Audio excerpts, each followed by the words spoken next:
துவ்வாடா காட்டுக்குள்ள ஜின்னு என்ற ஒரு புறா வாழ்ந்துட்டு வந்தது. அவன் நல்லா படிச்சு ஒரு நல்ல வேலைய பார்த்துட்டு இருக்கான். ஆனா அவனுக்கு இது நாள் வரைக்கும் கல்யாணம் ஆகல. அந்த விஷயத்தை பத்தி அவங்க அம்மா அப்பா பேசிட்டு இருக்காங்க. என்னங்க இது? நம்ம பையனுக்கு ஒரு சம்மந்தம் கூட அமைய மாட்டேங்குது. பையன் ரொம்பவே நல்ல பையன். எந்த ஒரு கெட்ட பழக்கமும் அவனுக்கு கிடையாது. அதே மாதிரி நல்ல வேலையும் பார்க்குறான். அதே மாதிரி நல்ல சொத்து கூட இருக்கு நமக்கு. ஆனா ஒரு பொண்ணு கூட இவனுக்கு அமைய மாட்டேங்குது. அதுதாண்டி எனக்கும் புரிய மாட்டேங்குது. பொண்ணு பார்க்குற சமயத்துல நல்லா பேசுறாங்க. ஆனா அதுக்கப்புறம் உங்க பையன் எங்களுக்கு செட் ஆகலன்னு சொல்லி ஒதுக்கிடுறாங்க. அது என்னதான் நடக்குதுன்னு எனக்கும் புரிய மாட்டேங்குது. நம்மளோட பையனுக்கு என்ன தலையெழுத்துனே தெரியல.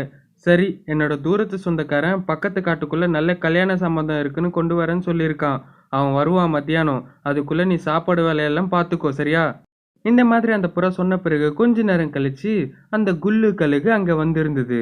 அதை பார்த்த அந்த ஜுன்னுவோட அப்பா அதுகிட்ட இப்படி சொன்னாரு. ஏய் வாடா குல்லு, உனக்காக தாண்டா இவ்வளவு நேரம் காத்துட்டு இருக்கேன். ஜெர்னி எப்படி அமைஞ்சுது? அடா எல்லாம் நல்லபடியா தாண்டா அமைஞ்சது. சீக்கிரமா வந்த வேலையை பார்க்கணும். நம்ம என்ன பேசணுமோ அதை பேசலாம். அதுக்கப்புறம் மெதுவா இதெல்லாம் பேசிக்கலாம். அதுவும் இல்லாம நல்ல நேரம் முடிய போகுது, சீக்கிரம்.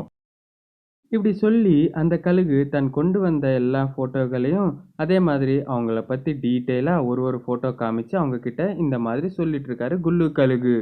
அதுதான்டா, இந்த பொண்ணு ரொம்பவே நல்ல பொண்ணு. இவங்க குடும்பம் கூட ரொம்பவே நல்ல குடும்பம். எனக்கு தெரிஞ்சு உங்க வீட்டுக்கு நல்ல மருமகளா தான் இருப்பா அவ. என்ன சொல்றீங்க?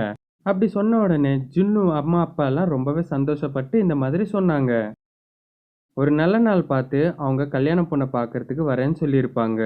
அப்படி சாயந்தரம் வரைக்கும் அவங்க நல்லா பேசிக்கிட்டாங்க. அதன் பிறகு குல்லு அங்கேருந்து கிளம்பிட்டான். எல்லா வாட்டியும் எந்த ஒரு நல்ல விஷயத்தையும் அந்த ஜுன்னு அவங்க அம்மா பக்கத்து வீட்டில் இருக்கிற அவங்க நண்பர்கள் கிட்ட சொல்லிப்பாங்க. அதே மாதிரி இந்த ஹாப்பி நியூஸையும் அவங்க அவங்க ஃப்ரெண்டு சிங்கு காக்கா கிட்ட சொல்லிப்பாங்க. சிங்கு, எங்க பையனுக்கு ஒரு நல்ல வரம் வந்திருக்குடி. இந்த வாரத்துல அந்த பொண்ணை போய் நாங்க பார்க்கலான்னு இருக்கோம். அப்படி சொன்னதுனால சிங்கு காக்கா இப்படி சொல்லும். சரிடி, நல்ல விஷயம்தான். உங்க பையனுக்கு எப்படியோ கல்யாணம் ஆக போகுது. அதை விட பெரிய விஷயம் என்ன இருக்கு? அப்படி அந்த காக்கா ஜுன்னு அம்மா கிட்ட தன்னோட சந்தோஷத்தை பகிர்ந்துக்கும். அப்படி நினைச்ச மாதிரியே ஒரு வாரம் கழிச்சு ஜுன்னு அவங்க குடும்பத்தோட அதே மாதிரி சிங்கு கூட சேர்ந்து பொண்ணை பார்க்க போவாங்க. அங்க ஜுன்னு புறா அந்த மணப்பெண்ணான கிளிய பார்த்து இந்த மாதிரி சொல்றான். பொண்ணு எனக்கு ரொம்ப பிடிச்சிருக்கு. அப்படி சொன்னதுனால மணப்பெண்ணு சைடு இருக்கிற எல்லா குடும்பத்தினரும் ரொம்ப சந்தோஷப்பட்டாங்க. அப்ப குல்லு இந்த மாதிரி சொன்னான். அட, அப்புறம் என்ன? ஒரு நல்ல நாள் பார்த்துக்கிட்டு தாம்பூலத்தை மாத்திக்கிட்டோன்னா பாதி கல்யாணம் முடிஞ்ச போயிடும். என்னப்பா மாப்பிள்ள, என்ன சொல்ற? அட, நான் என்ன சொல்லுவேன் மாமா? ஓஹோ, மாப்பிள்ளைக்கு வெக்கம்தானோ? சரி, அப்புறம் பொண்ணு சைடு இருக்கிறவங்க மாப்பிள்ளைக்கு வெக்கம் எல்லாம் வருது. நீங்க நல்லா சீர்வரிசையெல்லாம் தரணும் போல. என்னன்னு அது கூட பேசிக்கோங்க. என்ன சொல்றீங்க நீங்களும்? அப்படி சொன்னதுனால எல்லாரும் அங்க ரொம்பவே நல்ல சந்தோஷமா சிரிச்சாங்க. அந்த சந்தர்ப்பத்துல சிங்கு காக்கா பொண்ணோட அம்மா கிட்ட நல்ல பழகி அவங்க நம்பர் வாங்கிக்கிட்டாங்க. திரும்பி அவங்க காட்டு பகுதிக்கு அவங்க எல்லாம் போயிட்டாங்க. சரியா 2 நாள் கழிச்சக்கப்புறம் அந்த சிங்கு காக்கா அந்த பொண்ணோட அம்மாக்கு ஃபோன் பண்ணி இந்த மாதிரி சொல்லுச்சு. அக்கா, எப்படி இருக்கீங்க? நல்லா இருக்கீங்களா? நான் தான் சிங்கு பேசுறேன். உங்களுக்கு ஒரு முக்கியமான விஷயத்த நான் சொல்லணும். அதுக்காக தான் கால் பண்ணேன். அட, நீங்க நினைக்கிற மாதிரி அந்த ஜின்னு பையனோட கேரக்டர் ரொம்பவே கேவலமானது.